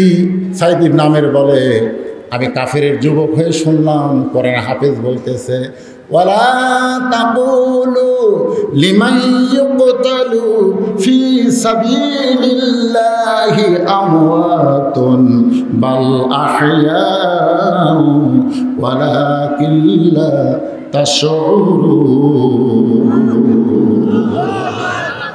কি বুঝলেন? কোরআন হাফেজ বলতেছে, রে আবু সুফিয়ান, এ মক্কার কাফের নেতারা শোনো, তোমরা বলতেছো 9 জনকে হত্যা করেছো, আসলে তোমরা হত্যা করো নাই। আল্লাহ কোরআনে বলেছে, আমার রাস্তায় যাদেরকে হত্যা করা হয় তাদেরকে তোমরা মৃত্যু বলো না, আমি আল্লাহ বলতেছি তারা জীবিত। শুধু জীবিত না, অমর। অমর, তাদের কোনো মৃত্যুই নেই। তাহলে আল্লাহ রাস্তায় যাদের জীবন যায় তাদেরকে মৃত্যু বলতে নিষেধ করছে কে? আবু সুফিয়ান বলতেছে, আর তোমাকে বাঁচানো যায় না, কারণ বহু চেষ্টা করলাম, তোমাকে শর্ত দিয়া পাহাড়ের চূড়া থেকে নামাইছি, এখন মরার আগে যদি তোমার কোনো চাহিদা থাকে বলো। সাইদ ইবনে আমির বলে, আমিরুল মুমিনিন, কোরআনের হাফেজ বলতেছে, আমার চাহিদা হলো আমি 2 রাকাত নামাজ পড়তে চাই। সুবহানাল্লাহ। কয় রাকাত নামাজ পড়বে? 2 রাকাত নামাজ পড়তে চাই। আল্লাহ রাসূল বলেছেন, তা'বুদুল্লাহ কান্নাকা তারাহু ফাইন লাম তাকুন তারাহু ফাইন্নাহু ইয়ারাকা। জোরে কান সুবহানাল্লাহ। যদি কেউ আল্লাহর সঙ্গে সাক্ষাৎ করতে চাও তাহলে সিজদায় যাও। সুবহানাল্লাহ। 2 রাকাত নামাজ আদায় করলেন। আদায় করার পরে বলতেছে, রে কাফেরেরা, তোমরা হয়তো মনে করবে যে নামাজ দীর্ঘ করলে মৃত্যুর ভয়ে আমি নামাজ দীর্ঘ করতেছি, কিন্তু আমি আজকে নামাজ তাড়াতাড়ি এই জন্যই শেষ করলাম, কারণ আমার 9টা বন্ধু জান্নাতে ঘুরতেছে, আমি ওদের সঙ্গী হবার চাই। সাইদ ইবনে আমির বলতেছে, আমিরুল মুমিনিন, আমি যদিও কাফের ছিলাম, আশ্চর্য হয়ে গেলাম। আমাদের নেতা আবু সুফিয়ান বলল, একে সরাসরি হত্যা করা হবে না। ওদেরকে তো সরাসরি কতল করা হয়েছে, কিন্তু একে সরাসরি হত্যা করা হবে না। এই খুবাইব বিন আদিকে নিয়ে আমরা একটু খেলা করতে চাই। সমস্ত কাফেরা বলতে, কি খেলা করবেন নেতা? বলে, 1 নম্বর খেলা হলো, ডান হাত বিক্রি করে দিলাম এত টাকায়, বাম হাত বিক্রি করে দিলাম এত টাকায়, কান বিক্রি করলাম এত টাকায়, চোখ বিক্রি করলাম এত টাকায়, পা বিক্রি করলাম এত টাকায়। এখন তোমরা কারা কোনটা কিনবা, এখন তোমরা দরদাম করো। সাইদ ইবনে আমির বলে, আমি চমকে উঠলাম, একটা জীবন্ত মানুষের অঙ্গ প্রত্যঙ্গ বিক্রি হচ্ছে। এটা কেমন সমাজ? এটা কেমন সমাজ? এটা কেমন সমাজ? বলার সঙ্গে সঙ্গে এক যুবক বলতেছে, কাফেরের আমি ডান হাতখানা 1000 আশরাফি দিয়ে কিনে নিলাম। আবু সুফিয়ান বলতেছে, তাহলে টাকা জমা দিয়ে কিনে নিয়ে যাও। সাইদ ইবনে আমির বলে, আমি থরথর করে কাঁপতে থাকলাম, যদি আমি কাফের ছিলাম, কিন্তু আমার মনটা বড় দুর্বল। আমি তাকাই দেখি একজন যুবক নেতার সামনে 1000 টাকা দিয়া এক আঘাতে ডান হাতখানা কাইটা ফেলে দিল। ডান হাতখানা কাইটা যখন পড়ে গেছে, দরদর করে রক্ত পড়তেছে। কোরআনের হাফেজ কোরআন থেকে তেলাওয়াত করতেছে, বলেন সুবহানাল্লাহ। আবু সুফিয়ান বলতেছে, রে খুবাইব, আমার হুকুমে তোমার ডান হাত বিচ্ছিন্ন হয়েছে, আবার হুকুম দিলে বাম হাত বিচ্ছিন্ন হবে, এরপরে কান হবে, চোখ হবে, এরপরে তোমার 2টা পা বিচ্ছিন্ন করা হবে। কোরআনে হাফেজ চিল্লায় বলতেছে, রে কাফেরেরা, তোমরা আমার দেহ থেকে হাত বিচ্ছিন্ন করতে পারো, তোমরা আমার দেহ থেকে পা বিচ্ছিন্ন করতে পারো, কিন্তু আমার কলিজা থেকে আল্লাহর কোরআনকে কোনোদিন বিচ্ছিন্ন করতে পারবা না। আল্লাহর ভয় আমার ভিতরে এমনভাবে ঢুকেছে, আমি সব ছাড়তে পারবো, কিন্তু আমার আল্লাহকে, আল্লাহর কোরআনকে, আল্লাহর নবীকে আমি ছাড়তে পারবো না। সাইদ ইবনে আমির বলে, আবু সুফিয়ান হুকুম দিল, যাই যেটা কিনে নিয়েছো কেটে নিয়ে যাও। আমিরুল মুমিনিন, আমার চোখের সামনে একটা কোরআনের হাফেজকে টুকরা টুকরা করা হলো। এই দৃশ্য দেখার পর আমি আর সহ্য করতে পারলাম না। আমি সেখান থেকে চিৎকার দিয়ে কান্না করতে পারলাম না, কারণ কথা বললেও আমাকেও তারা হয়তো এভাবে হত্যা করতে পারে। আমি ভয়ে চুপি চুপি ওদের সঙ্গে বাড়ি চলে গেলাম। সবাই যখন চলে গেছে গভীর রাত্রে, আমি একা একা এসে ওই কোরআনের হাফেজের অঙ্গ প্রত্যঙ্গগুলো একটা বস্তা করে, একটা টোপলা করে বাজার থেকে যেরকম গোস্ত কিনে আনে, আমি ঠিক এভাবে একটা গোস্তের টোপলা আমার কাঁধে করে আমি রওনা দিলাম মদিনার দিকে। হে মক্কায় থাকবো না, এই মক্কায় থাকবো না, মক্কায় মানুষ আছে কিন্তু মানবতা নাই। আমি মদিনার দিকে রওনা দিলাম। তাই তো আব্দুল আলিম বলেছে, মনে বড় আশা ছিল আমি যাব মদিনায়। সাইদ ইবনে আমির বলে, কিছু দূর যাওয়ার পরে কোরআনের হাফেজকে মক্কা মদিনার সীমানায় আমি দাফন করলাম। আমি কোনোভাবে পাথর টান দিয়া তার ক্ষত বিক্ষত দেহ আমি দাফন করলাম। দাফন করার পরে আমি মদিনায় আল্লাহ নবীর সামনে গিয়া হাজির হলাম। নবী আমার চেহারার দিকে তাকায় মুস্কি মুস্কি হাসতেছে। আমি বললাম, ইয়া রাসূলুল্লাহ, 10 জন কোরআনের হাফেজকে হত্যা করেছে, মক্কার লোকেরা আপনার সঙ্গে চিটারি করেছে। হুজুর, একজন কোরআনের হাফেজকে আমার সামনে হত্যা করা হয়েছে, এরপরেও আপনি কেন হাসতেছেন? আল্লাহ রাসূল বলে, সাইদ ইবনে আমির, আমার 10 জনকে হত্যা করা হয়েছে, আবার তোমাকে আল্লাহ ইসলামের ঘরে পাঠায়া দিছে। আমি নবীর হাতে হাত দিয়ে কলমা পড়ে মুসলমান হলাম। আমিরুল মুমিনিন এই কার্যালয়ে কাজ করতে করতে যখন ওই খুবাইব বিন আদির কথা আমার মনে হয়, তখন আর আমি ধৈর্য ধরতে পারি না। আমি কাঁদতে কাঁদতে বেহুশ হয়ে যাই। আমার কোনো মিরকি ব্যারাম নাই, আমার কোনো মিরকি ব্যারাম নাই। হাজার হাজার জনগণ কান্দের বলে, আমিরুল মুমিনিন, আমাদের গভর্নরের জীবনে এমন একটা ঘটনা ছিল, আমরা যদি কেউ জানতাম কার্যালয়ে বেহুশ হয়ে যায়, এই অভিযোগ আমরা কোনোদিন করতাম না। আমরা সর্বসাকুল্যে 3 নম্বর অভিযোগটা উইথড্র করে নিলাম। ধরে কর না সুবহানাল্লাহ। ওমর ফারুক বললেন, সাইদ ইবনে আমির, তোমার 3টা অভিযোগ উইথড্র হয়ে গেল, এখন 4 নম্বর অভিযোগ হলো রাতের বেলা তুমি ঘরের দরজা বন্ধ করে দাও, শত টাকাটাকি করলেও নাকি তুমি দরজা খোলো না। ভোটের আগে তুমি মানুষের দরজায় দরজায় যাও, আর ভোটের পরে মানুষ ডাকলে তোমাকে পাওয়া যায় না। এরকম কিছু নেতা আমাদের বাংলাদেশে আছে না নাই? জোরে কর আছে। এ বাবা, এই সে মাদ্রাসারই তো সওয়াল এদেরকে এরকম গল্প করার জন্য দোকানে কয়েকজন গল্প করতেছে। এনারা কি ভালো ভাবতেছে? না না, যারা বসে আছে তারা এলা দেখে ভালো ভাবতেছে। কেটে মাদ্রাসার সওয়াল এরকম ঘোরাঘুরি করে কেন? মাদ্রাসার ছেলেরা তো ভদ্র, যাদের জন্য ওয়াজ করতেছি মার্কাজুল কোরআন মাদ্রাসা, আর তারাই কিন্তু ওই দেখেন পিছন থেকে একদল গল্প করতেছে। আশ্চর্য। তোমাদের যদি এখানে দরকার না হয়, তোমাদের ওয়াজ শোনার দরকার নেই তো। কারণ আল্লাহর কোরআনের সঙ্গে যারা সম্পর্ক করছে, বদরশীদের ওয়াজ শোনার তাদের কি দরকার? তোমরা যাও, ঘুম পড়ো, ওরা ঘুম পড়ো। আল্লাহর কোরআনের সঙ্গে যাদের সম্পর্ক হয়ে গেছে, মাদ্রাসায় যারা পড়ে, কোরআনের সঙ্গে সম্পর্ক আছে না নাই? যখন আছে না নাই? তোরা ডিস্টার্ব করো কেন? তোরা দাঁড়ায় থাকবে কেন? হয় বসবা না হয় চলে যাবে। এরকম ঘোরাফেরা করা চলবে না। তোমাকেই তো প্রশংসা দিয়ে আমি ওয়াজ শুরু করছি, ঠিক কিনা বলেন? এত ভালো ছেলে কোথায় পাবেন? এই মাদ্রাসার ছেলেরা এত ভালো। আল্লাহর কোরআন আমি দেখেছি তো, সকালবেলা যখন কোরআন সব পড়ে ঝুঁকতেছে আর পড়তেছে, ঝুঁকতেছে আর পড়তে। বিড়াল যেমন ইন্দুর ধরে, আমি পিছন দিকে যাই, বিড়ালের মতন ইন্দুর ধরার মতন খপ করে ধরলাম। যেই ধরছি আর পড়া বন্ধ। বললাম, বাজান পড়া বন্ধ করলা কেন? পড়ো।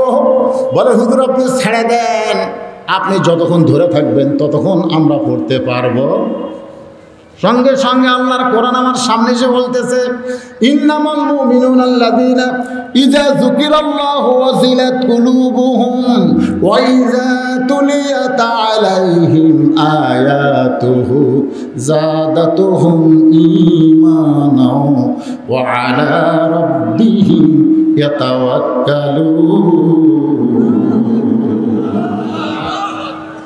কি বলতেছে?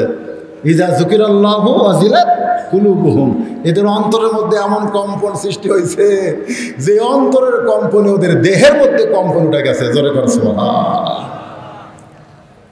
আল্লাহর বান্দার একটু মনোযোগ দেন।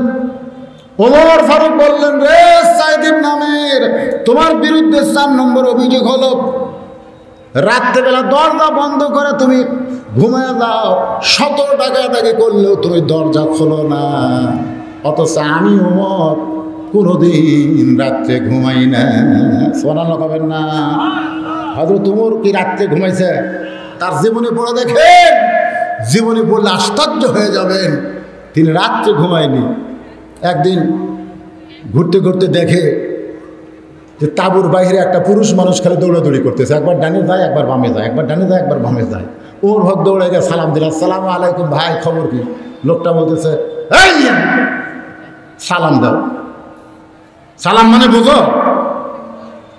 ওর ফারুক চমকে গেছে।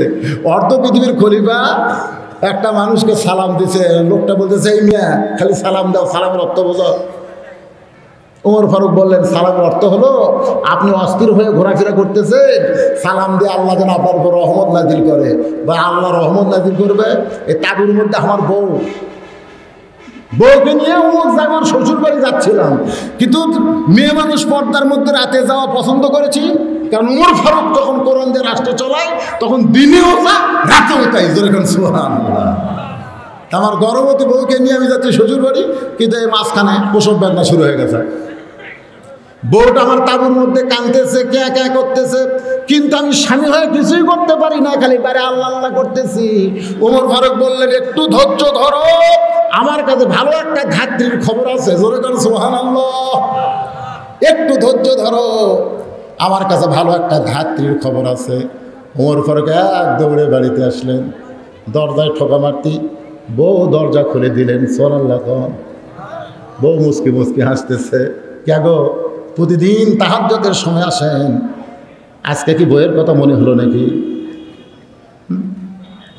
প্রতিদিন তাহাজ্জুদের সময় বাড়িতে আসেন, আজকে এত আগে কেন আইছেন? ওমর ফারুক বললেন, জান্নাতে যদি যাওয়ার চাও তাড়াতাড়ি জয়তুনের তেল নিয়ে বার হও। সুবহানাল্লাহ। জান্নাতে যদি যাওয়ার চাও তাড়াতাড়ি জয়তুনের তেল আর পানি নিয়ে বের হও। ওমর ফারুকের বউ বলে, জান্নাত কি দুনিয়াতে আছে নাকি? বলে, হ্যাঁ চলো। এবার বউকে সঙ্গে নিয়ে তাঁবুর ওপর দিয়ে বউকে ঢুকাই দিছে। আর লোকটাকে বলতে যে ভালো ধাত্রী তাঁবুর মধ্যে ঢুকাই দিছে, কোনো টেনশন করেন না, কোনো টেনশন করা লাগবে না। কিছুক্ষণ পরে তাঁবুর ভিতর থেকে বলতেছে, আমিরুল মুমিনিন, আপনার বন্ধুকে খবর দেন, আল্লাহ তাকে একটা সন্তান দান করেছে। যেই বলছি আমিরুল মুমিনিন, আপনার বন্ধু খবর দেন, আপনার বলেন তো লোকটার অবস্থা কেমন? এই লোকটার অবস্থা কি? আমিরুল মুমিনিন আপনি বলে সালাম দিছেন, আমি এই নিয়ে বলছি খবর। ওমর ফারুক বলতেছে, কোনো টেনশন নাই, বরং তোমার বউ যে বিপদে ছিল বিপদ মুক্ত হয়েছে।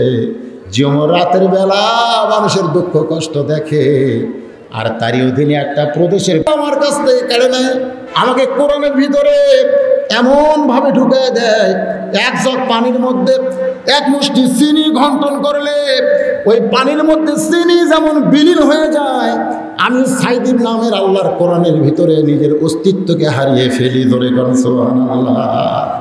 কোরআন তেলাওয়াত হলে আমি নামাজের মধ্যে দাঁড়াই, আমিরুল মুমিনিন আল্লাহর শপথ করে বলতেছি, কোরআন তেলাওয়াত আর নামাজ ছাড়া আমার রাত কোনোদিন যায় না। আমার দরজায় যে কেউ ডাকাডাকি করছে, আমার কানের মধ্যে না ঢুকলে আমি দরজা কেমনি খুলবো? ওমর ফারুক দৌড়ে এসে সাইদ ইবনে আমেরকে বুকের মধ্যে চাইপা ধরে কপালে একটা চুমা দিয়ে বললেন, রে ইয়ামিনের জনগণেরা, আল্লাহ তোমাদের ভাগ্যে এমন একটা চেয়ারম্যান, এমন একটা গভর্নর দিয়েছে, আমি ওমর দুনিয়ার মানুষের দরজায় দরজায় ঘুরি, আর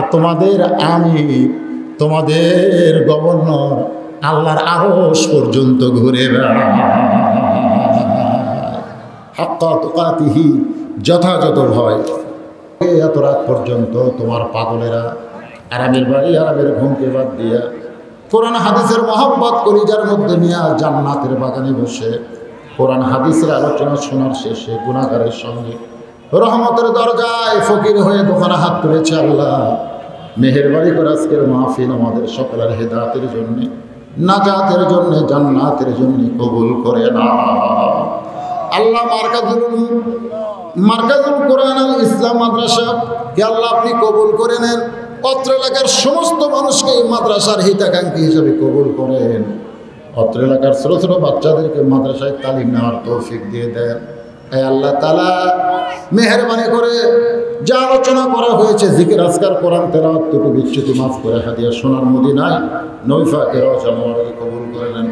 তামাম আম্বিয়াই কেরাম, আসহাবে কেরাম, তাবেঈ কেরাম, তাবেঈ কেরাম, তামাম পৃথিবীর মাটির নিচে যত মুমিন মুমিনা শুয়ে আছে আল্লাহ সকলের আরওয়াহ ফরিহাদিয়া কবুল করেন। আল্লাহ আমরা যারা হাত তুলেছি আমাদের মধ্যে জনম দুঃখনী মা যাদের কবরে চলে গেছে, আল্লাহ মেহেরবানি করে মায়ের কবর জান্নাতের টুকরা বানান। বাবার বাড়ি ঘর সবই আছে, আমি সহ আমরা যারা বাবা হারাইতিম হয়ে গেছি, আল্লাহ মেহেরবানি করে বাবার কবর জান্নাতের টুকরা কবুল করেন। আয় আল্লাহ তাআলা আমি গুনাহগার বলে দোয়া ফিরিয়ে দিয়েন না। এতগুলো মানুষের মধ্যে যার দুই কানা পছন্দ হয় সেই দুই হাতের উসিলায় গোটা মাহফিলকে আল্লাহ আপনি কবুল করেন। আল্লাহ সুদের হাট ব্যবসা বাণিজ্য মধ্যে বরকত দিয়ে দেন। আল্লাহ অনেকে দোয়া চেয়েছে, হুজুর আমাদের ব্যবসা ভালো চলতেছে না, আল্লাহ রহমত বরকতে ব্যবসাগুলো ভালো করে দেন। এই বাজারে সকলে মিলেমিশে আল্লাহ বসবাস করতে পারে সে তৌফিক দিয়ে দেন। আমার মায়েরা বোনেরা পর্দার অন্তরালে বসে আলোচনা শুনেছে, আবেদা সালিহা পর্দা নিশে কবুল করে মা ফাতেমার চরিত্র দান করে দেন। আল্লাহ গো আজকের মাহফিলের সম্মানিত সভাপতি, সম্মানিত প্রধান অতিথি, সম্মানিত অতিথিবৃন্দ, অনেকে গোপনে টাকা দান করেছে, আল্লাহ সকলের জন্য দোয়া করি আল্লাহ সবাইকে কবুল করো। আল্লাহ মেহেরবানি করে গোটা পৃথিবীর উপর থেকে, মুসলমানদের উপর থেকে আল্লাহ সমস্ত আসমানের বালা আসমানে না, জমিনের বালা জমিনে ডাবাইয়া দেওয়া।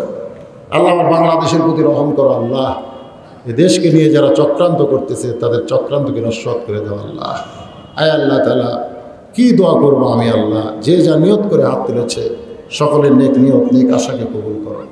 মাদ্রাসার মুহতামিম, মাদ্রাসার ওস্তাদ, মাদ্রাসার তালবে ইলম, মাদ্রাসায় যারা সর্বাত্মক সহযোগিতা করে আল্লাহ তাদের সকলকেই এই মারকাজুল মাদ্রাসার ওসিলায় কবুল করে নাও। আল্লাহ সুবহান রাব্বিকা রাব্বিল ইজ্জাতি আম্মা ইয়াসিফুন, আসসালামু আলাল মুরসালিন, আলহামদুলিল্লাহি রাব্বিল আলামিন, বিরহমাতিকা ইয়া আরহামার রাহিমিন। আসসালামু আলাইকুম ওয়া রাহমাতুল্লাহি ওয়া বারাকাতুহু।